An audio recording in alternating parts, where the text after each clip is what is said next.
Sweet, we're good.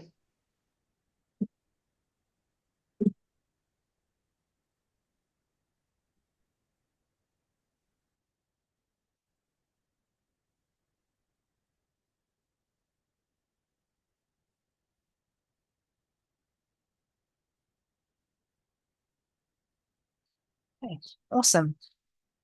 Kia ora koutou. I'll just begin with a karakia. Tui ai runga, tui ai raro, tui ai waho, tui ai roto, tui ai te here tangata, ka rongo te pō, ka rongo te ao. Nau mai te ihi, te wehi, te wana, te mana, te tapu, paupau ai roto i tēnei wāhi, i rungi a mātou i tēnei wā. Koe ara e rongo ka whakairia ki runga, tūturu o whiti whakamaua ki a tīna, haumi e hui e, pai ki e. Pāti. Kia ora koutou. Um, Tēnā rā koutou kia koutou i tēnei pō. Nau mai haere mai ki tēnei kaupapa ko campaigning against the fast tracks and how we win. Um, I'd like to begin by thanking everyone who's taking the time this evening to join us. To the Ngā Haumi Fast Track team for organising this webinar. And thirdly, to all the panelists who very willingly offered up their time, expertise, and energy to be with us tonight to understand more about campaigns or actions that they're taking so that we can better understand how we ourselves as community can bolster our own actions and take some next steps against this horrible and destructive piece of legislation. So, yeah, tēnā rā koutou katoa. I'll just begin that with some housekeeping. If you have any pātai, please use the Q&A function on this webinar. And if you have any issues throughout the panel, please message tech support. We are currently live streaming on YouTube and recording this webinar so people can access it again later, and we'll likely post captured discussion on our Instagram. So just briefly, I'd like to introduce myself, Kohana tēnei. I'll be sort of facilitating discussion tonight.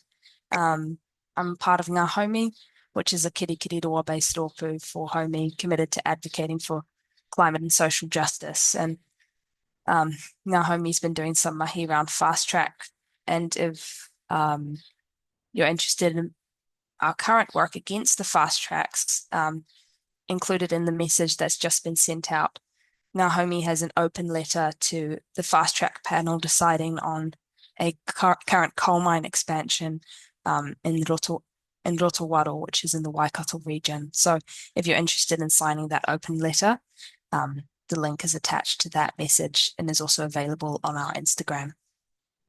So now to the more exciting part of the evening. I'd love to introduce the panel.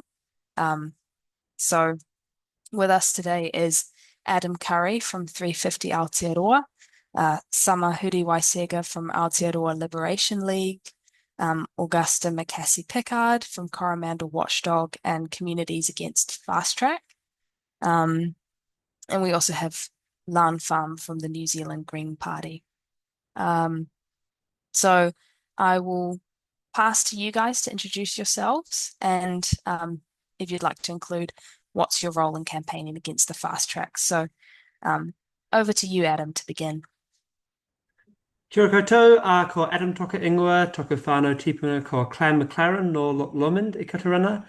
I'm Adam. I'm based in Ōtepoti, Dunedin, on the lands of Kaitahu, Ngāti Mamoi and Waitaha. And I work for 350 Aotearoa, and we're a movement focused on climate justice, and we've been campaigning a lot against the fast track from the inception to now, along with the rest of the coalition at CAFT, along with Gus and many others.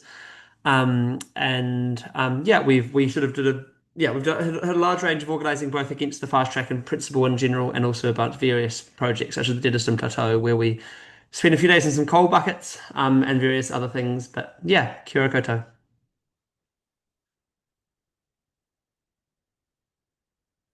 Kia ora. Thanks, Adam. I'll pass to Samah.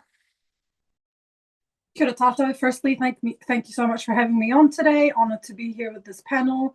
My name is Samah Huriwai-Seger. I am originally from Iraq. I belong to the indigenous Mandaean people there, but been living here for over 25 years. I live up north now in a place called Aotearoa, which belongs to the Hapu Ngaitu Te Auru, which belongs to the Ngāpuhi tribe. And I belong to Ropu of two called Aotearoa Liberation League. And mostly we've just been making content about the fast track, supporting local community here in Waipiro Bay, and just building, I'd say, community resilience in general, and in a general capacity. And that means that if something were to hit us here locally, we have the community ready to mobilize in a more general way, as opposed to any specific campaigning against the fast track. So yeah, that's me. Kia ora tātou.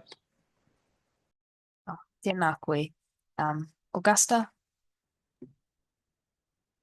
Thank you. Kia ora koutou. First off, would like to put in my apologies for Catherine Delahunty, who was intending to be here representing Coromandel Watchdog of Hauraki. Instead, you get me with two hats on. So my name's Augusta Macassey-Pickard. I'm based in Whitianga, which is on Te Tara o Te Ika Maui, the Coromandel Peninsula in Hauraki. So we're in the lands of Pari Hauraki, and I'm specifically sitting in the area of Ngāti Hei. We have been heavily involved in the fast track, being one of the respondents to the first of the private profit projects to go through the fast track, which is Oceana Gold's Waihi North project, which, as well as being an expansion of gold mining in Waihi itself, also hides a nasty little new mine in conservation land in the southern part of Te Paio Hauraki, so the Coromandel Range. So we've been involved in that. We were involved in it for 2 years after they put in a resource consent application, and then the fast track came along and they jumped off that resource consent application as fast as they could and jumped in the fast track. So it's been a whirlwind, it's been fast, it's been interesting. And then my other hat is with the Communities Against the Fast Track, which is a group of smaller groups around the country that came together when the fast track was proposed to oppose it. So for clarity, Coromandel Watchdog of Hauraki has opposed every iteration of fast track, including the previous one under the Labour government.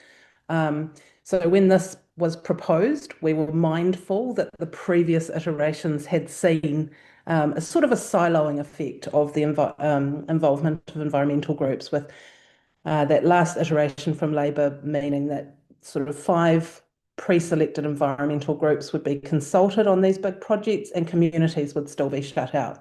So with that in mind, small groups like Coromandel Watchdog, like Kiwis Against Seabed Mining, like 350, some of the larger groups as well, but a range of groups that were going to be impacted by the fast tracking processes came together and formed CAFT, which is the Communities Against the Fast Track, which has been a really excellent group for learning and gaining support. So I'll talk more about that as we go through, but that's just a little bit about who I am and what we've been doing in these 2 spaces.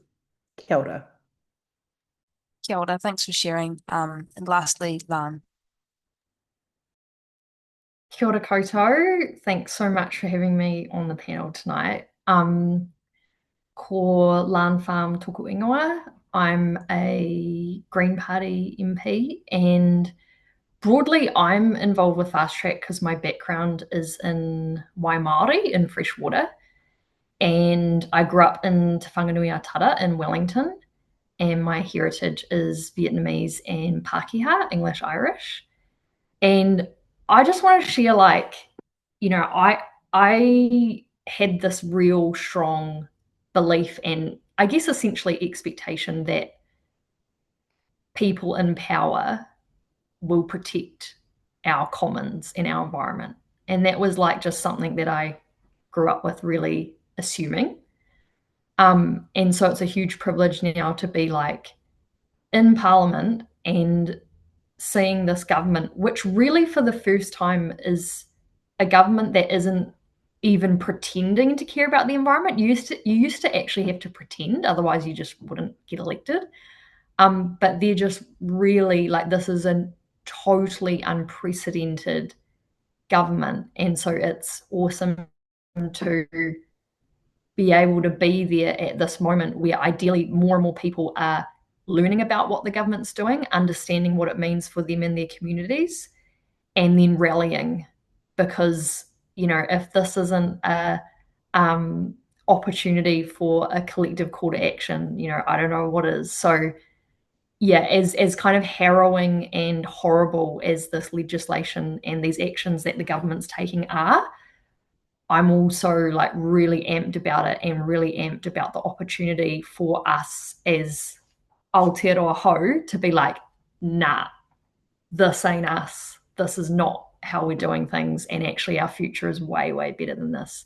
So yeah, I'm kind of leading the Te Pāti Kakariki Green Party's response, but because it's so massive and it's across Te Taiao, our environment, lots of us are picking it up. So it's like Marama Davidson, myself, Steve Abel, Huhana Linden, Kahurangi Carter, Celia Wade-Brown, and Mike Davidson have all been on hearings these last 2 days as well. So it's really a team thing, and our key role is to expose the bad stuff and communicate it. And so thanks so much again for this opportunity tonight, but also tautoko and elevate the voices of communities who are at the front lines and are impacted. And so big mihi to you, Augusta, and the Coromandel community who will be reeling from this decision, but we're with you. So kia ora. Thank you, everyone. And I really do want to mihi to everyone here for the time, expertise, and dedication. And so in the same speaking order, sort of first question we wanted to open up with was to ask about the Act itself, the Fast Track Approvals Act, and in a very brief 1 to 2 minutes, how would you each explain what this Act is to someone who didn't know anything about it? And so start with you again, Adam, and feel free to build on what everyone else has said as you go along. So sorry, Lan, if that leaves you on the short end of things. Hi, Hannah. I think my little cousin asked me this the other day, and the way I think I explained it was that it's effectively, you know, a law that enables companies to, you know, go through a one-stop shop, right? Which is what they called it, you know, a one-stop shop where at one place companies can get consent for absolutely everything they need to get consent for, almost in a very, you know, in a very obviously undermined democratic, you know, unprocessed way. So I guess, like, you know, if they need to get consent to do, usually if a coal mine wants to apply for a coal to mine coal, for example, they have to get land consents, they have to get transport consents to get the coal, they have to get building consents to build the various coal washing facilities they need for the coal. You know, they need to pay royalties for that. There's so many different things that they need to do, and there's so many, you know, for good reason. And all those have proper processes in place, and, you know, decades of law and decades of policy process, decades of experts writing official advice, and so on. And so what effectively this law does is it says, instead of going through the proper processes, you can just make one application for absolutely everything you want to do, and then, you know, 3 people and will have a very small amount of time to make a decision over whether or not you can do that, with maybe some very minor conditions over the way you can do it. And so fundamentally, it's a law that enables you know, enables you to make an application to do a coal mine or open a marine farm or whatever, with no real legal backing behind it, with no real thought behind it, with no real intention behind it, and with no real safeguards and checks and balances behind it. That's the way I see it, and so I guess that's why we've been opposing it, because it goes against proper process. It means that communities have no way to input, and it means very little way to input. It means that you know, the Supreme Court laws can be overturned, and just basically undermines the way we make decisions in this country. And we need to change the way we make decisions in New Zealand, right? Like we have a colonial system, we have a patriarchal system, we have a system. We need to change the way we make decisions, but the way we should be changing it is the exact opposite side, right? We should be making decisions in a way that's more inclusive, that brings everyone on board, that, you know, that where everyone can have a say, where communities can be empowered.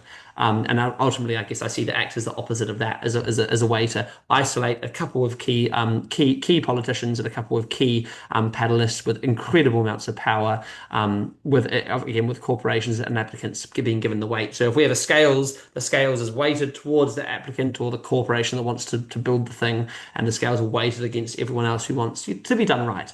That's the way I see it. Thank you, Adam. And just before I pass back to you, Samah, I'd like to welcome Debbie. Tēnā koe whaia. Kia ora, ngā mihi aroha mō tōku tōmuritanga aroha atu. E pai ana.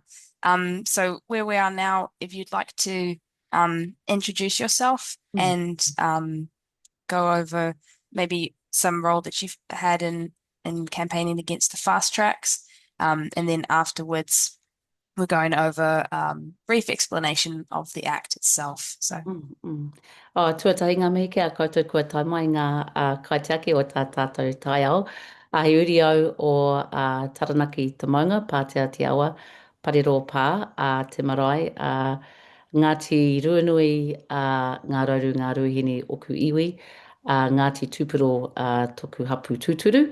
Nō reira, i te āhuatanga o tēnei mahi, I guess my exposure and experience in fast track has been really from the angle of what it has done for us in the seabed mining battle. I've spent probably the last 13, 14 years in that kaupapa and koera te mea nui. That is actually what led me into this crazy business that we all are in. And yeah, I'll leave it there and contribute any way that I can. I'm very humbled to be in here. I need to put a couple of disclaimers. One, I'm not an expert of anything. And two, I am the least legal-minded of all of us. Just that sort of fire who is raised by fire, who is raising fires to do what we do at home. So yeah, I need to make sure I'm not making any legal comments because I'm probably the one that will get it all wrong. Well, tēnā koe. We're very grateful to have you joining us tonight and making the time. So I'll pass back to you, Samah. Ka pai. So in summary, as Adam alluded to, the Act seeks to bypass current laws and regulations that either protect Te Tiriti o Waitangi, protect the environment, or are just your normal general democratic processes in order to be able to refer applications, and the minister is able to refer any application that they consider having significant regional or national benefits, and that's according to the minister themselves and a very subjective understanding of that. Then they pass it on to a small panel, which is chosen by panel conveners that are chosen by the minister themselves again. And then those few people decide whether that goes through or not, regardless of any existing legislation or policies that we have that say, hey, you need to consider this, you need to talk to hapu, you need to protect the environment. They can just bypass all of that and just consent the application. And so basically, in summary, this allows rich people, investors, big businesses to push through projects that benefit them, that benefit a small minority at the expense of the majority of Aotearoa and our environment.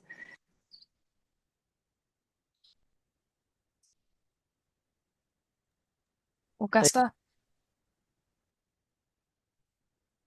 I think the others have covered it really clearly. When I've been asked to explain it in simple terms, I've just said to people, it's designed to facilitate development at all costs. So that's all it is. It's just to push through development at all costs, regardless of Te Tiriti, regardless of the environment, regardless of community. So it's just pro-development, and that's it. That's pretty much what I've got. Sorry, it's a bit briefer. Yeah, tōku that, Augusta. One way that I describe it that is maybe really depressing, but maybe communicates it, is anything that you would have considered to be something in Aotearoa that was protected, right? Because sometimes when we say development, people just think oh yeah, supermarkets or like housing, like already in developed areas. But under fast track, anything like public conservation land, like, nature out there, water conservation orders, which are basically like national park level protections for Waimaori, for fresh water. Things like the community might have decided together that a landscape of maunga, of mountains, should be protected because they're outstanding, like in terms of beauty and scenery and mana, or however they've described that those things would usually be protected. But under fast track, anything that you would have considered to be an environmental protection is no longer. So that means everything that was essentially off limits, because we as society had decided that it was off limits, is now on the chopping block. And so development is coming in that has previously failed so many times. And kia ora, Debbie, I mean, the Trans-Tasman Resources seabed mining is one of the most horrific, that has this new life. Like, we thought it was dead. Okay, it had been declined several times by several courts, and it's back under fast track. So that's the kind of level of terror of some of these projects, but it's been disguised by things that are also in fast track, like solar panels, like new housing developments, which we do support. Stores. Supermarkets, cheaper groceries. So that's the kind of facade, but behind it is just absolute unprecedented, environment on the chopping block where it usually would not be. It's I don't know if I'm allowed a button, but it is, if I was to say in a real simple clause, and I had to go and meet with some kaumātua and rangatahi rōpū, and fast track gives Shane Jones the absolute power to approve seabed mining, even when every court case, every science, every mātauranga Māori, every EPA, every court that exists in Aotearoa all say it's unsafe. Even when the government internationally has told the International Seabed Authority that, we will put a moratorium on seabed mining internationally.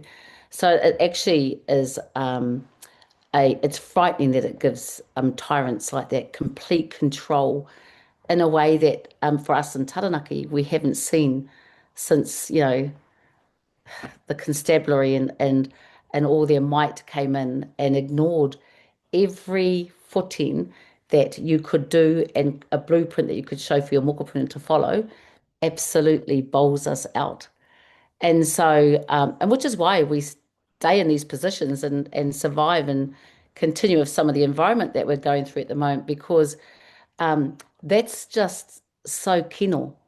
It's paru.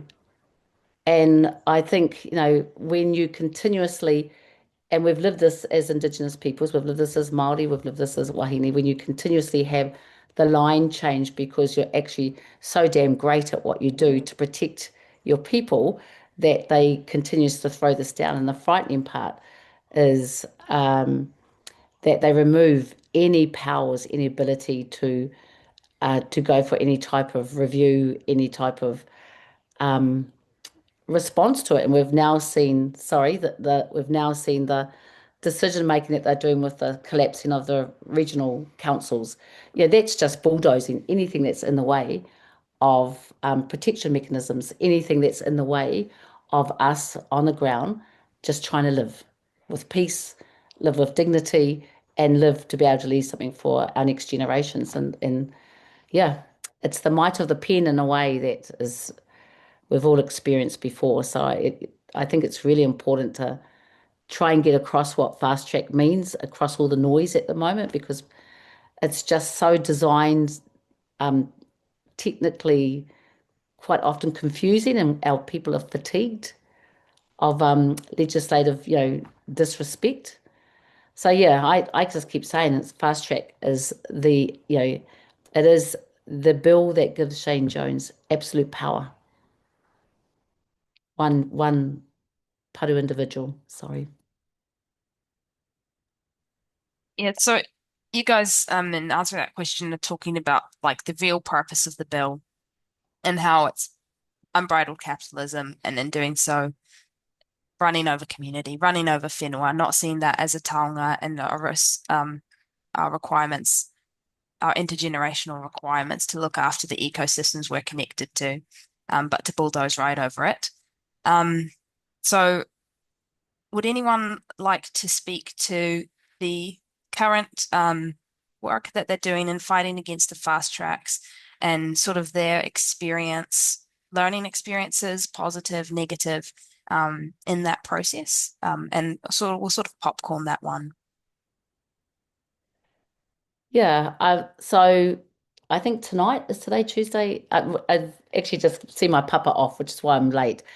We've got a delegation that have gone up to Tamaki Makaurau for the courts to continue the work that has been going on in the fight for TTR and against some of the decisions that are sitting with the EPA. So there's a legislative process there, which they're so proficient at.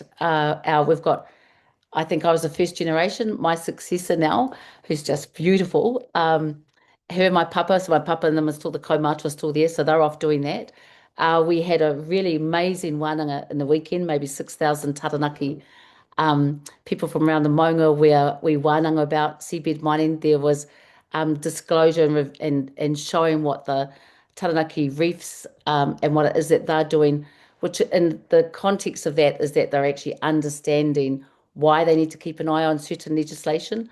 We've got a new era of tautohe and discussions about, which bills, are aligned to which kaitiakitanga, which is just, buzzy as, because again, it feels heavy, but there's a lot of light because we've realised in looking at some of our previous kōrero from Tohu and Tawhiti, from Titoko Waru, from our various rangatira, that there were lots of wahine, lots of kōrero about what legislation was coming and what we needed to do to prepare for that. So there's previous experiences of being in the trenches and preparing things. So I think, we were able to get as many submissions in the 11 days for this recent amendment bill. And I've spent most of today in the hearings in the Environmental Select Committee and just really heartened by those who know what they're doing and what they must continue to do. And the waka whanaungatanga that's going across to sort of make sure that everyone's understanding what each other's kōrero is. And obviously, just being able to be in a position where we're uplifting each other with that mātauranga, that kite kōrero. So I think that's just my 5 cents worth. But I know it feels real yuck, but I have been really heartened by those that are using their influence in a really positive way to educate others about what this means and make them feel that they contribute towards fighting against it as well. Yeah, kia ora, Debbie. Just to build on that, I totally agree. I think seeing the iwi and hapu and community responses, across Aotearoa, whether it be like Taranaki, Waimati, or Tako, these projects are everywhere. It is rallying people because it is so out there and people are just shocked. But I think that the aspect that I wanted to add was, often when bad things are happening in the te taiao space, it can kind of feel like, it's just the people who care about te taiao who are putting their hands up. But I just want to assure people, even in this latest amendment bill, we're hearing those voices from everywhere, like literally even the fast track panel conveners So these are the people who actually pull together the decision makers that make these decisions on the fast track panels. They're saying this is, I want to get their words right. They said, they literally cautioned the select committee, the environment select committee, and they said, be alert for unintended policy outcomes and proceed with caution. They talked about the risk that quality of decisions will be very vulnerable, and particularly vulnerable to appeal and judicial review. And what that means is that basically they're saying what the government's doing is not us who are like making this process work in the horrible constraints that we have. We think, they're saying, we think this is completely out of the box. They said, we don't even know where these, where this bill's come from. They literally said publicly, we think it's just someone's gotten in the minister's ear that the fast track process is too slow. And then suddenly there's all these changes that give, as Debbie described it, absolute power to the ministers. So, this is across the board. It's, Māori Law Society, it's the Parliamentary Commissioner for the Environment. Everyone's going, this is too far. This is wild. And, often when there's big changes, right, in society, it takes something really out there for people to be like, nah, that's not us. That's not how we're going to do things. And my hope, and I think a lot of people are feeling this, that fast track is a big part of this total onslaught of this government, but it's a key part that could really rally people. Do you think that they're using the slowness of consent, and that's what the focus has to be for fast track, to justify the slowness of them addressing the cost of living crisis and climate crisis and the whānau hauora mental health rangatahi homelessness crisis? I don't know, but it's like they've really zoned into using the slowness of the consent process and the bureaucracy as justifying why they haven't achieved their economic agenda. And so I've been worried about this. It's just deflected and distracted us with fighting that to actually address the fact that they've been absolutely slow and pathetic in tracking any progress towards, the redistribution of wealth and health. Can I just jump in there quickly? Because there's a couple of things that I just want to sort of comment on. One thing, Lan sort of referred to this general uncertainty around fast track. One of the standouts for me from both the PCE and from the panel conveners was that it's working fine how it is. It's not. I'm sorry, we need to reject that narrative right the way through and not just think, oh, they're going to make it worse. It was better before. It's not okay. Some things just simply aren't okay. And also, this narrative around the speed of the consents. The Oceana Gold Project was approved to go into this process in May. We got our draft decision today. That's 6 months. There is nothing in here that is slow.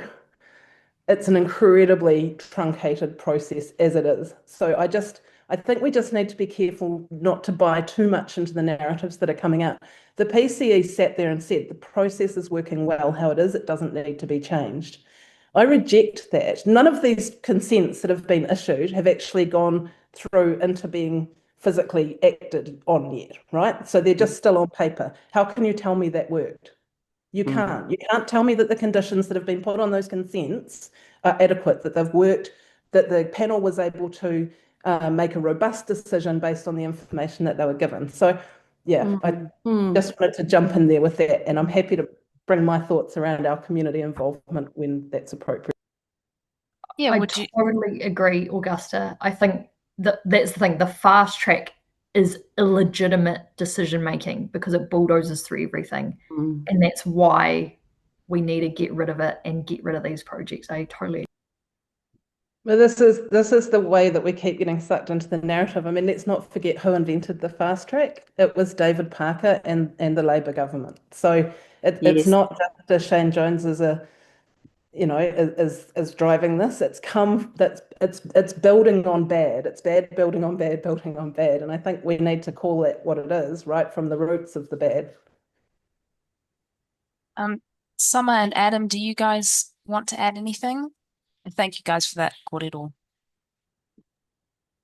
Yeah, I'll just jump in on the back of that, Augusta. That's actually been one of my biggest learnings, is to really hit home how governments build on each other's bad laws. And anytime we allow a government, and even if it's one that we support, to bypass democratic processes, at the time Labour used COVID as a justification. Now the government is using, the need to build wealth as a justification.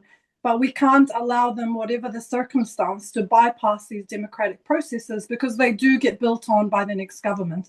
And now Labour is saying they want to keep some sort of iteration of the Fast Track Act. So we're going to be stuck with this. So we do need to keep an eye on what precedent is being created by the government at the time and challenge it consistently. So, this movement that we have against the Fast Track and against this anti-democratic government, we really have to carry that energy forward if Labour comes in and put pressure on them to not only get rid of this act, but not to repeat acts like that in the future. And Debbie will be able to talk about this, but just as one example, under that Labour's Fast Track, they did this thing called the Kapunui Green Hydrogen Project, there were these largest wind turbines in the country that were placed to create urea, which is synthetic nitrogen fertilizer. Itself very harmful, itself upholding intensive dairy farming. And they pushed through that project despite environmental groups like Forest and Bird and Greenpeace and Ngāti Ruanui applying and saying, we don't support this project going ahead. They pushed it through anyway. So this really was in motion under Labour. This government's just come in, made it worse, but also used Labour as justification, right? They said, well, Labour's done this. And you notice they do this across the board. They'll say, Labour did some form of this, so you guys can't really come at us. And to be honest, I think that justification works to an extent, because I feel like it does stop Labour from being able to effectively argue back, because it is true, they themselves did bypass some democratic processes in passing those laws. So they really don't have that much of a leg to stand on. So yeah, that's actually been one of my biggest learnings. Adam, would you like to share anything? Yeah, just firstly on that part of, I guess, our experience fighting fast track projects. I mean, one of the things that I've noticed the most is just the division it's creating in communities across New Zealand, and I'd argue that is part of the intention. I mean, to take Denniston, for example, we've been focusing on really fighting this Denniston coal project, which would, spew climate pollution equivalent to New Zealand's entire annual emissions. And, so people, of course, are shut out of the decision-making process. And so, we went and climbed the coal buckets because, we want to take action to protect this place that we love so deeply. So people, of course, people take action to protect the places that they love. And then, so a few people who did support the mine, they don't have a way to say anything. And so they then went and ended up torching our vehicles. And I lost a lot of my stuff, was burnt because it was torched by, whether it was Bathurst, or whoever it was, then torched our vehicles. So and whatever your view is of the project, this is creating division in the communities. We're having some people take some people taking, non-violent, direct, illegal action because they've got no way to do anything legally, like the way what we did. And then other people who are supportive of the mine had, no way to express their frustration with these people who had been climbing coal buckets, and they ended up burning our vehicles and setting them on fire. And we're seeing this across the country. And so we're just seeing massive division. We're seeing these communities ripped apart, communities who were actually quite resilient, communities who had really good decision-making processes, communities who actually listened to each other, are now finding it more and more difficult to talk to each other and listen to each other because they're being ripped apart by this process. And I think that's one of the things that we don't focus on enough. And I think just on that second point of what Augusta said, as I totally agree. And I think what we need to be focused on is, again, it's instead of, we're trying to, it's not quite so bad, which almost puts us in the camp of, we want something back to what Labour's fast track was process. Well, we don't. We need to be creating our new vision, creating our new alternatives like, Ministry of Green Works. We do need public infrastructure, alternatives like, we know that we can build massive public infrastructure for public good, community-based public infrastructure through Ministry of Green Works. We have all these other models that we need to be talking about, and because they are popular, they are effective, and we need to be talking about the alternative models instead of just fighting back against this terrible stuff, because we don't support the latest fast track process. Yeah. So we spent some time talking about things at a government level, and Adam, you moved to talk about your community experience. So for Samah, Augusta, and Adam, as people, working in the community on this, and with what you've just talked about there, Adam, in terms of division, what do you think it looks like to form more resilient community relationships for campaigning against the fast tracks, or just, we're pushing back against Te Tiriti and Te Taiao. How can we form resilient community relationships? Yeah, I'm keen to hear what others have to say, but I think that part of it is that it's a lot easier to do this grassroots work when we have decentralization, when we have power devolved to people, and that was what the government and others promised. They promised the devolving power to communities so that we can actually have communities, we can have resources and as our communities to have decision to do community things. But I also think that the fight back against the fast track, it's been very divisive, but it's built, alliances between people, and we know it's built so many alliances. This government's just pissed off too many people. The fast track has just pissed off too many people, and I always love that saying, which is like first they came for the X's, and I didn't say anything because I wasn't an X. Then they went for the Christians. I didn't say anything because I wasn't a Christian. They went for the Muslims. I didn't say anything because I wasn't a Muslim. And then they came for me, and there was no one left to stick up for me. And I think if it's a bit like that, it's like I think it's really important that we don't just wait until we've been attacked. At first when they undermined Te Tiriti, a lot of people did stand up for Te Tiriti. Then when they come for councils, and councils no longer being able to have a say, people stick up for councils or whatever. And so I think it's just a lot of the fast trackers, I think, taught a lot of people the importance of solidarity, the importance of and looking after each other and actually fighting together. And I think there's been a real power in community and community resilience, and people feeling like they actually have a voice. They've taken action to protect the places. Like Denniston Plateau, in response to a bit the Fast Track project, we went and we brought together a massive, camp. We all camped up out there. So many people from so many different communities who had never been together before. People who had really hard conversations, but really good conversations. So many local people, came and brought us kai. A coal miner came and said, I don't want to hand out. I want to hand over to what comes next. Talking about what the future is. And so I think there's been a lot of community.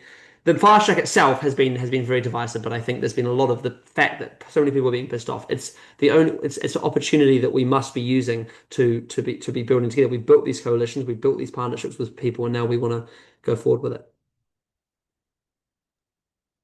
I'd pick up a little bit on what Adam said, but I'd also add that I think one thing with the fast track and with all the things that are coming, and there's been so many things, we're really in danger of people just disengaging from the system. And I know, like for us here, we spent 2 years amping our community up to be ready to participate in a resource management process that was then ripped out from under them. And so we've seen people starting to really sort of pull back from the idea of local government and of these systems and of engaging. And so I think it's really important. We've had a lot of korero about this around our area of just taking time also to reflect on how incredibly lucky we are to have these places still to save, and remembering to get out there and enjoy them, and to recognize how beautiful it is. So as well as fighting back and all the good stuff, we've also got to take time to celebrate what it is that we're trying to protect. And I think that's something that I have just taken a lot of heart from what you guys in Taranaki have been doing with the paddle outs and the recognition of all of that. And I think we need to encourage that in our communities as much as we can, also to keep that unity and to keep people recognizing that we've all got an interest in this. This isn't an academic exercise. What's happening in Denniston, like Adam says, it's everywhere, and we all need to sort of be part of it. I think that confusion from the community is the other thing that has been quite surprising. It's happened really quickly, and I think maybe Lan touched on it at the start of this webinar. It's shocking that a government could be so bad. They've at least pretended in the past that they weren't going to be this bad. And so I think even some of our more established campaigners have sort of thought, oh no, it can't be that bad. And so trying to get that recognition that it is that bad without the projects actually happening has been quite difficult. So, but the other thing is the hopeful things that some of our political leaders have been doing. And I'd just like to mihi to the Greens and to the stance that was taken recently around being really clear with the international community that consents for extractives under this fast track regime are likely to not be honoured moving forward. Because for all the rhetoric we're hearing around how insecure that is for our economy and all of this, we're talking about theoretical projects that haven't happened yet. And in fact, allowing these things to happen without foreshadowing that they may be insecure moving forward, which frankly, if the decisions are as shallow as they seem like they're going to be, chances are we're going to have to revoke some of these, whether you agree with them or not, just because they need to be improved. So actually, that is huge protection for Aotearoa against the international investor disputes and things like that, to actually say, hey, due diligence, you're not safe with this. So thank you guys for doing that. Oh, go on, Lan.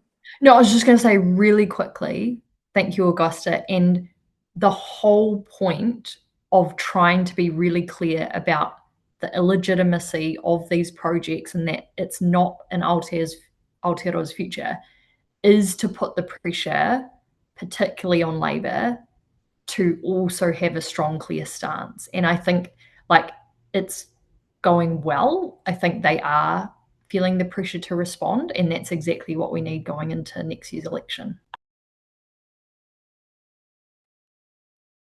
But others have sparked a few thoughts. I'll just quickly go through them. Just on that point of still having spaces to protect, that's an important one, because, you know, capitalists, they're running out of natural places to colonize around the world. And so that's why we're seeing this race to the bottom, basically, not just here, but around the world, this real right-wing push being very explicitly anti-environment, and why we're seeing this push from our government of like constantly trying to sell Aotearoa New Zealand to any investors from around the world, because we do still have those natural areas that they can exploit and profit from. Secondly, on the point about pushback, the pushback has been so important and it has been successful, because like Augusta said, they haven't actually succeeded with going through with these fast tracks because of that public pushback. So for example, here in Waipiro Bay, the developer is still deciding whether to go ahead or not with that development. And that's because they know that they're going to face that grassroots pushback, and they don't know if that's worth it financially or the energy that they put in. So that pushback can't be underestimated. And of course, all the benefits that we get from pushing back, the mobilization, the strengthening of our communities, and as others have touched on, that realization that fighting the system through the system alone is not going to be enough, that we are going to need to move into more direct action, and that we are going to need to look at more radical changes in the system so that no government can make laws like this in the future. So whether that's constitutional transformation, entrenching te tiriti o Waitangi, whatever it looks like, we have to stop them from being able to do this again. And the last thing I want to say is that it's been beautiful to see people realizing this myth that tangata whenua are in the way of all New Zealanders being able to enjoy the environment, because what we're seeing is the direct opposite, right? Tangata whenua are trying to protect natural areas, even under customary title, which they are getting rid of under MACA. That customary title actually protects access to those areas for all New Zealanders. On the other hand, fast-track developments or things that bypass customary rights will remove access from the public and give it to a few private individuals, a few boat owners, super yacht owners to use, like in the marina that they want to build in Waipiro Bay. So I think people are realizing that tangata whenua are actually trying to protect the ecosystems for all of us, and hopefully building up that alliance with tangata whenua to protect te tiriti rights. I think it's really important, just final point, is that that we support and actively promote politically and ethically that the mana gets back into the hands of those most affected locally. And I think that does require constitutional transformation. I think that does require not only the entrenching of te tiriti, but that everyone who arrives here know that they're protected and part of te tiriti. And I think that whole opportunity is here. And I think that was some of the takeaway that we came from our Tūmai Taranaki, is that we know how to fight. We know how to resist. We know how to do such and such. What we haven't had enough time as a nation is to talk about what would we do alternatively? And when we all agree on devolving and empowering regionally and empowering, energy equity regionally, empowering the communities to have ownership of their own resources and how it caters for everyone. But also, what is that, that ideal model? I know Mātiki Mai, I harp on about it, but we have to have a concurrent discussion and give some hope to the next generation. And I know, and then at least, and even including ourselves, multi-generations, and because I don't want any generation siloed to carry it all, but I think that that's some of the stuff that would be really great to continuously have. One of the things with Fast Track coming through COVID is that we were talking to each other. I know there was a lot going on, but we were actually talking to each other. So there were lives. Hardly anyone was watching TV.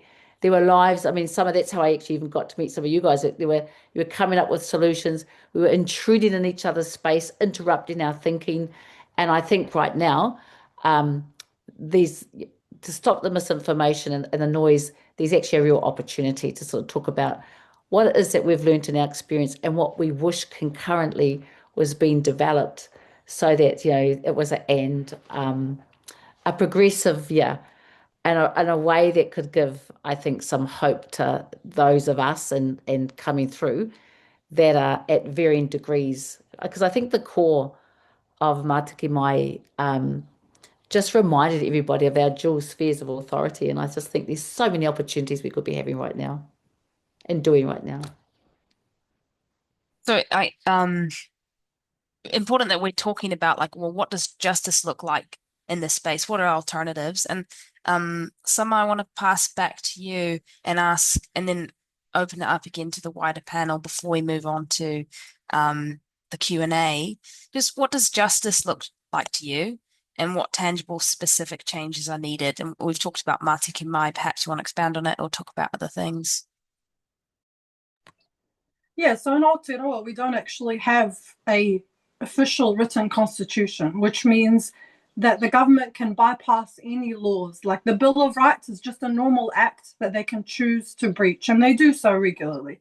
So we do need some kind of constitution in this country that actually trumps any legislation that they can make, that can be a backstop against tyrannical governments like this one.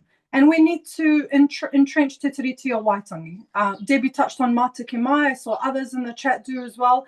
That's a necessary pathway because, like I talked about, Te Tiriti rights are not only inherent to tangata whenua, but also necessary for the protection of all of us. And I would also add to that the reason we still have areas to protect in this country is in a large part because of the presence and power of tangata whenua protecting those natural areas, as well as our strong environmental movement. But it can't be understated that the people who have lived and remained in areas for hundreds of years are the ones that are on the front lines trying to protect their backyards. And that just makes total sense, right? Because those communities, that resilience, it already exists. It's not like building from scratch against anything.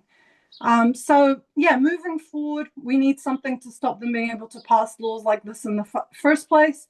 And we need everyone to support their local tangata whenua, their local hapu and iwi in the fight for te tiriti rights.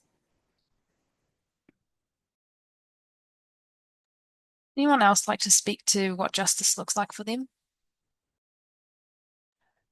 I think just to support justice as a tiriti-centric nation is when no one's fighting to be included. And I think that, that equity is a thing of the past, that we're all exercising our full rights and authority and responsibility as promised in 1840. And I think, there's a restorative, a mana way of doing that. And that's what justice is for me. Yeah, I think an element that is like sort of encapsulates what the future could look like is mokopuna decisions and that kind of intergenerational justice. Like I really do believe that human beings like are evolving, like we are starting to understand that, you know, we disconnect from our environment and each other at our own peril. And sure, there's like massive power and money and forces that is trying to like double down on that and keep us disconnected and keep us, you know, in our essentially boxes boxed off from Te Taiao and rather than connected. But actually, especially here in Aotearoa, people get it. Like people get that we can't have this disconnection and extraction and exploitation for eternity. Like, and that rubber is really like hitting the road and it's in people's faces. So I think, you know, I mean, I like to think of this government and these kind of actions as like essentially the last blip of this like dying approach where we're going to just ultimately evolve and be like, nah, we're not doing that. We're going to be in Aotearoa. How we're going to like understand what upholding Te Tiriti actually looks like in devolving or sharing power and what that actually looks like at a local level. Like it's all possible. And I think the myth that this government continue to bang on about is, well, you won't be able to do any of that because you won't have any money because these corporations won't, you know, be paying the government royalties or, you know, tax. And it's just this complete myth. Like the entire country is so many, many, many, many more times more rich and profitable than we've ever been. It's just the wealth accumulation is going to so few people that there's so many people that are left behind and are struggling. So that's just complete spin. And I think the more that people can understand how important literally just talking to your friends and whānau about that very fact is, and being like, hey, do you know, like if we all actually just like kind of got on the same page and decided that we would end this government's reign of terror, we can just do that. We can do that next year. And it will be a big challenge, but like this is part of the puzzle of how we actually evolve and create a better world. So I think ultimately it's going to be a good thing. I can say that. I agree. I agree with what everyone's sort of said. I mean, I think constitutional reform and system change is the obvious thing we've got to do. I agree that this government's really highlighted to us how to do that, what we need to do in a lot of ways. I think it's certainly for me, it's really highlighted a lot of the weaknesses in our systems. And so far as the ease of change for the negative goes. One of the things that I'd add to that, though, to build on that, not to detract from it at all, but is how we value nature, whether we value nature, whether we understand the price of ecosystem services, you know, whether we understand that we need trees to breathe. And I think that comes down to education in some ways. We need to, you know, it's the same with Te Tiriti. We need really good education going throughout the generations so that people have an understanding, because people fear what they don't understand. We do know that. So, but one of the things that we've really, and I haven't had so for those who didn't hear earlier, I've been involved with the Oceana Gold situation, and we've had the draft decision and conditions came out this afternoon. I haven't had a chance to traverse it properly, but one of the things I noticed in there was the panel appeared to completely reject the concept of considering the economic cost of damaging the environment in that sense. And so, I mean, there are some great people in Aotearoa who've done some brilliant work on the concept of ecosystem services, for example, and the value of those. And we need, I mean, I see year on year with elections, you know, the priorities of the country. It's houses, it's healthcare, it's all of these modern things, but it's not the basic thing, which is fresh water, air. So I think we need to try and find ways of engaging people with that and of helping people to recognise that value without falling into the trap of monetising it all, which would be the temptation. I don't have a solution for how to do that, but I think that should be part of our kōrero about how to break this sort of cycle we seem to be stuck in. Adam, over to you. No, I don't have that much to add. I think I was just talking to someone a couple of days ago who was very pro mining and everything, and I sort of was talking to them about how in New Zealand, we spend more cleaning up coal mines the government spends more cleaning up coal mines than they spend on as they receive in all coal royalties for the whole country. We talked about how gold mining companies only pay 4% royalties. Despite the gold price going like this and the government capturing almost none of that value, and I think. I really worry about using that frame because it's an economic frame and it's monetizing things. But I also think that I think people could see that that's completely unjust, and I think nobody supports companies ripping up for. And the reality is that people don't support ripping up a nature and the New Zealand state getting no benefit from that. And I think if we can also show that they're not getting no benefit because of the nature value and because of the profit margins are so thin anyway, I think the result will be that these projects will fall down and collapse. And I think it's so important that and I think just things like air pollution, the whole 1 in 10 New Zealanders deaths are from air pollution. I think those sort of things are the stories that we can be telling that show that I think everyone knows that we support this. And same with the Denniston coal mine. So many people, maybe they support coal, maybe they don't understand climate change, whatever. But if I say, do you support cutting down native forests to open a massive overseas owned coal mine, I think people say no. So I think New Zealand's values are there. We just want to activate those intrinsic values of harmony, of equity, and not those extrinsic values of power and wealth and exploitation, which Shane Jones and his people were trying to exploit. So that concludes the questions that we at Ngā Haumi wanted to ask, and see that there's been lots of contributions to the Q&A. I'll have to apologise to the panel in interests of time. Some of these questions may be directed. And so someone asked, and I'll send to you, Augusta. So someone asked, I saw today that the fast track with Oceana Gold at the Waihi Gold Mine has gone through this afternoon. What are next steps when some of these projects inevitably go through? And you kind of touched on it, but just thought it'd be a good opportunity for you to expand. Cool, thank you. I think someone else actually touched on it earlier on, really, that ultimately, if you corner a community, all you're left with is direct action.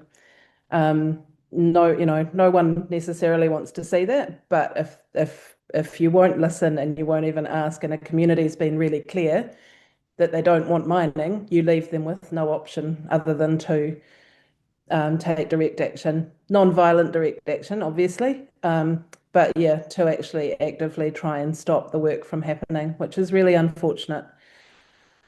Coromandel Watchdog of Hauraki has been doing what we've been doing for more than 45 years. We've been doing it successfully in that time, and as Catherine Delahunty likes to remind me on a regular basis, we don't win in the courts all that often. And yet for that 45 years, Te Tara o Te Ika Māui has remained mine-free. And a lot of that has to do with community and communities standing together and saying no. And yes, you absolutely go through the system and do what you can to stop it in all of the ways that you're given to be heard.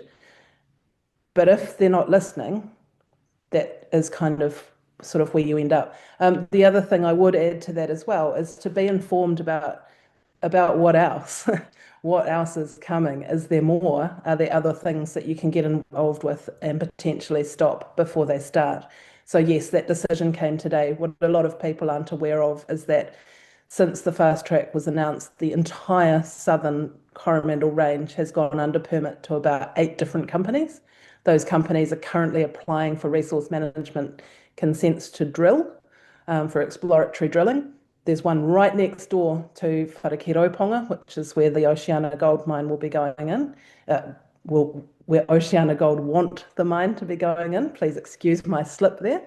And so that company is called Rua Gold. They're actively going into the forest right next door and looking around. So we have opportunities to stop more from happening. And I'd encourage people to keep in touch, follow our socials, get on the newsletters, all that stuff, so that you know when there are opportunities to do more. I mean, you guys will all be aware the fast track amendment bill, we had, I think, 11 days for comment. You got to be quick. So being informed is a really huge thing that everyone can do moving forward. Thanks. So, Adam, you've maybe could also talk about the direct action that you guys have been taking against the coal mine in Denniston. And could you also answer what can we do as individuals who aren't already involved or don't know how to get involved? Yep. I think. Yeah, I mean, what we've been doing at Denniston, a lot of it has been community work, with locals, like doing door knocking, doing a lot of like local community just transition events on the beach. And I think a lot of it for us has been about just envisioning the future that people will be left behind. West Coasters have this spirit of resilience and inventiveness and stuff. And I think that people haven't been given a good solution, and successive governments and successive councils and so on, and just, leading voices have failed to actually deliver for Taranaki, failed to deliver for the West Coast. And so I think people were like, the only thing they promised is either no one else is promising you anything, and suddenly then suddenly they promise gold mining. Well, there's the one thing we can have, and of course, I mean, others are right. The Greens are proposing job, Ministry of Green Works and so on. But I think the loud voice that people actually hear about in the day to day, the only thing they know about is either this new coal mine or nothing. And so I think it's been. I think a lot of the work we're doing is just focusing on actually elevating these community voices and the work that's there, the opportunities for like Denniston Plateau. There's so much mountain biking, there's so much great walks, there's so much just nature stuff. And I think that. So the second part of the question was, what do people? What's the second part of the question? Oh yeah. How do people get involved? I think people who haven't heard about it, I mean, people can also sign up to our website at 350.org.nz/coal, and and we've got a lot of people doing all sorts of work, from direct action to postering to doing this community building work and so on. But I think overall, I think it's just I think it's so important to be place-based, because I think when we can all oppose the Fast Track Act in principle and so on, and I think when we end up opposing something in principle, often it's the people who have the capacity and have the, I guess, to think about, we're going to think about this big thing, the Fast Track Act, and get involved with that, and a certain demographic is not able to be usually included, right? Whereas if I'm sitting at home and suddenly there's communities, suddenly my whare is at risk, I'm going to get out there and take action. And so I think there's a lot of opportunity for people to just find the places near you that you love, find the places that are really special, and the communities that is really special, the places that are really special to mana whenua that are at risk, and back their fights and back the other people's fights near you, and be in solidarity with each other. I love that quote from is it Lilia? Lilia. I can't remember her name, but there was a great quote from an Aboriginal activist, which was Lilia Watson, which is, "If you've come to help me, you're wasting your time. But if you have come because your liberation is bound up with mine, let us work together." And I think that's what it's all about when you're taking action. Is it's you find places and the people that are really attacking and being attacked, and stand up for people and go and help them out. And then we build relationships along the way. You meet your best friends along the way, and then I think you're actually able to take action. You're actually able to create something different, instead of this is it Labour's fast track, or is it this terrible fast track? It's actually like, do we want green jobs? Do we want a reconnection of nature? Do we want to be living in a different way? And I think that's how we can do it. So some of it's, yeah, sure, political against the fast track, but the vast majority of it is actually just building community and saying, actually, we oppose this neoliberal individualism thing, and we're actually going to build community and do stuff together. Yeah. Can I just quickly add to that, as far as people who aren't sure how to get involved or who aren't already involved, just reach out to a group that you've seen talking about it. I can guarantee we're all smaller than you think we are. There are less people involved, and we all want your help. So any of us would be very grateful to hear from you. So it's that simple. Just flick an email to 350.org or to Watchdog or to Chasm or to any of the groups that you admire the work of, and say, hey, I want to do something. What can I do? It's that simple. Thank you for that reminder, because that is true, and true for us at Ngā Haumi as well. And Debbie and Lan, if you guys want to speak to this pātai, what is the role of politicians to uplift community voices in this space? Is their role more in Parliament fighting this bill themselves, or working with communities?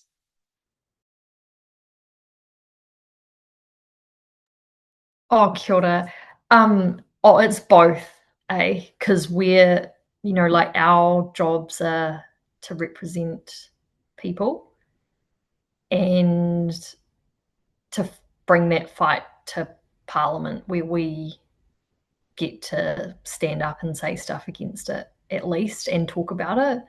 I think I was just reflecting like on especially these last few days of hearings, and this one submitter, I think they were like a Christian group or something, but they pointed out that Nicola Willis had directly said, and this was in response to the supermarket thing. So she was saying for supermarkets, but actually we know that these changes in fast track are for as much about coal mining and seabed mining as they are about supermarkets.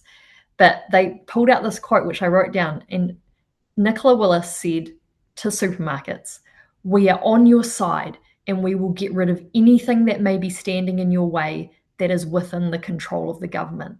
And I was like, far out, like that's so depressing, but it's so blatant that she just said it.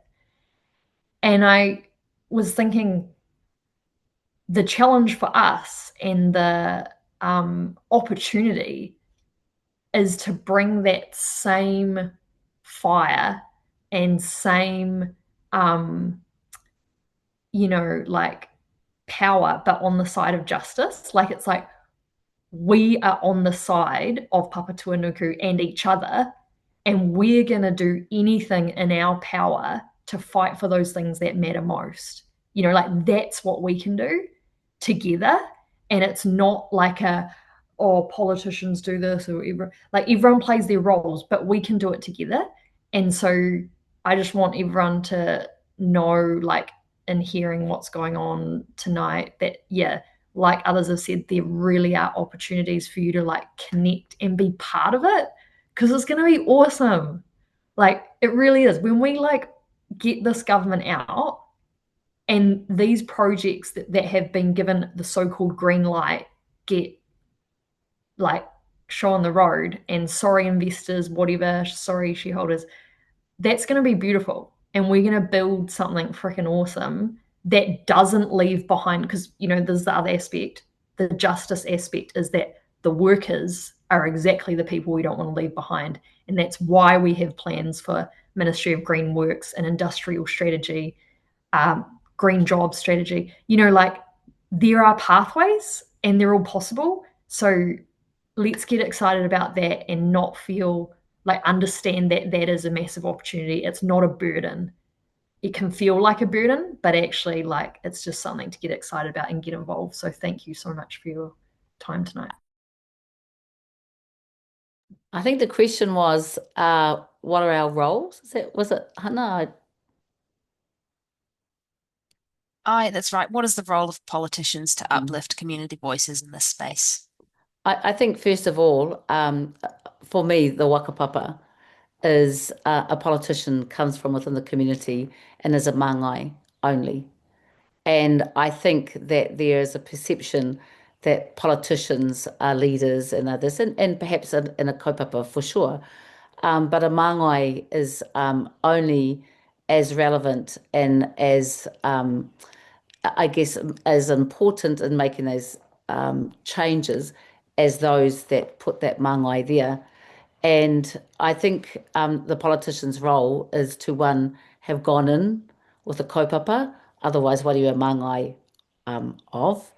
So you know who you're for and the māngai that you're of.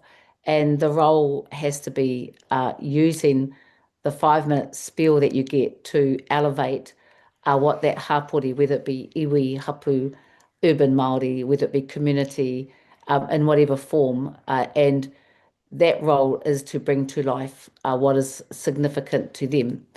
Concurrently, I think it's also about dropping in and making sure and holding to account what the alternative proposition for Aotearoa must be. And it may be that Debbie's term is to do that over this period, the next president's this period, and it's continuously. Moana Jackson never forgot his dialogue. Tohu and Tawhiti never ever went off track on what they were there for.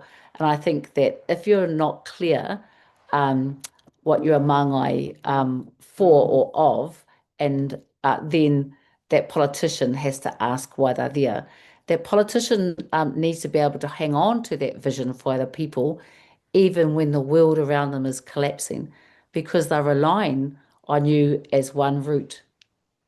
And so I see myself as one of the māngai that have been sent off by my people to do this and to do that.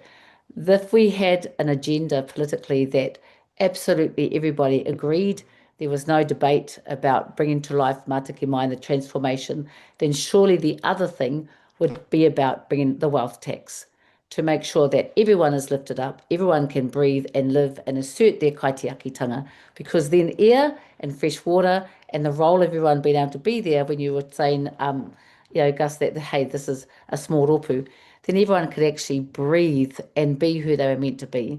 And so I'm, like I said at the beginning, I'm pretty simple. I don't see politicians as being anything other than in the run of the journey.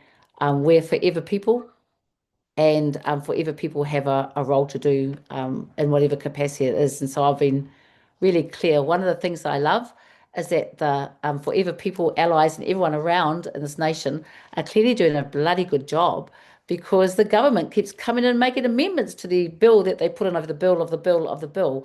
And I go to sleep at night, every night, thinking about how well we're doing, not what's falling out of the sky. And there's got to be something said if a year later this government's put a whole lot of effort into a fast track amendment bill, because you've gotten so great at doing what you're doing.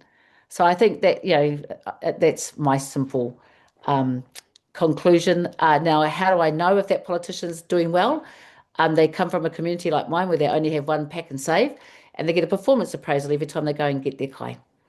So, I think that's the other thing, is making sure that we're relatable, we're connecting, and we're good māngai. Samah, ko te whawhanei, ko te tino whawhai mō tō tātou purenga iho matua.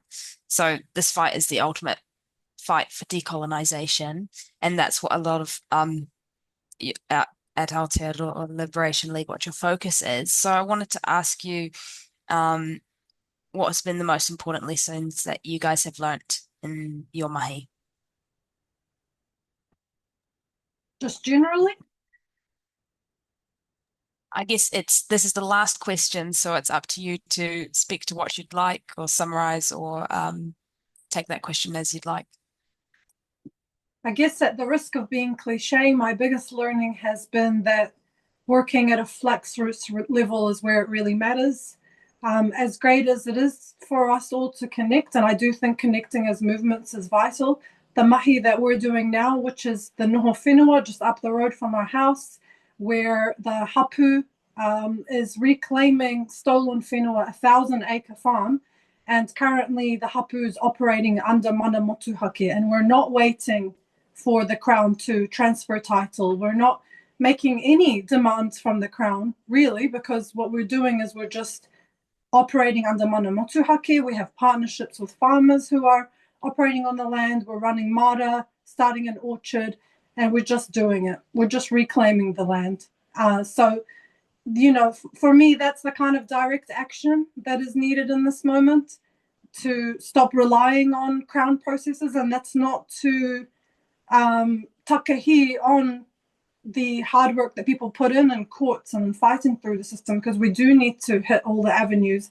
But I do think we need to put that flex roots mahi in our community, and just honestly talking to each other, hanging out, building trust, eating together, and just knowing each other as a community. And that's ongoing mahi that we're doing here. And that's what I feel is the most decolonial work that we've done since we have started our ropu, because we're actually here getting to know our neighbors, building our capacity to feed ourselves, house ourselves, provide our own energy. It's a very, very, very slow slog.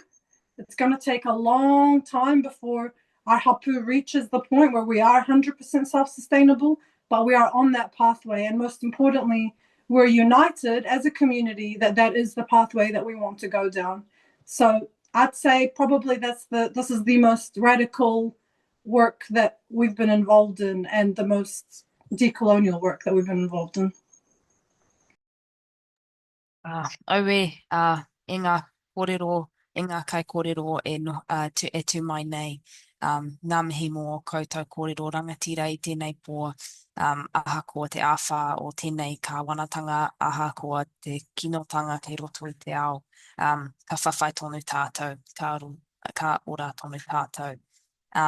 Kia ora koutou ki te pātaka kōrero ki a koutou, ngā whānau e mā taki ana ki a tēnei wānanga ngā mihi I Ngā Haumi ki a koutou. So I'd just like to take the time to thank again the panel.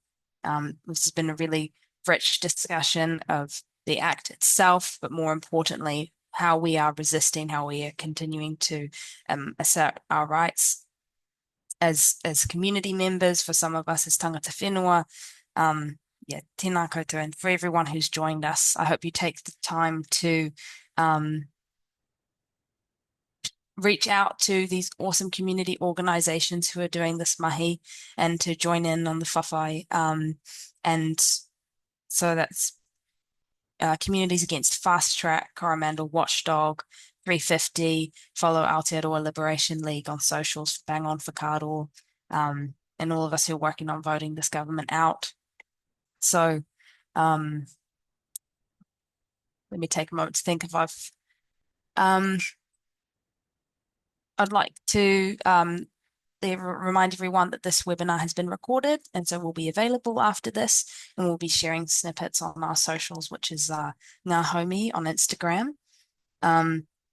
We'll also be having another webinar next week about coal and colonialism, a long, steady diet of dispossession. And just a reminder that the work that we're doing at Ngā Haumi is resisting a coal mine expansion in the Waikato area. And so there's a link to an open letter that you can read and sign. It's provided in the chat, and make sure that that's shared again for everyone to see. So thank you, everyone. I'll close us off with a karakia. Thank you again to the panel. And just, kua moi te pō e oho haere ana te awatea. Ka roa tonu tātou. Nō reira, ka karakia tātou. Unuhia, unuhia, unuhia ki te urutapu nui kia wātea kia māma, te ngākau, te tinana, te wairua I te arataka. Koe ara I rongo ka whakairi a ki runga, tūturu o whiti whakamaua kia tīna, haumi e, hui e, tai ki e.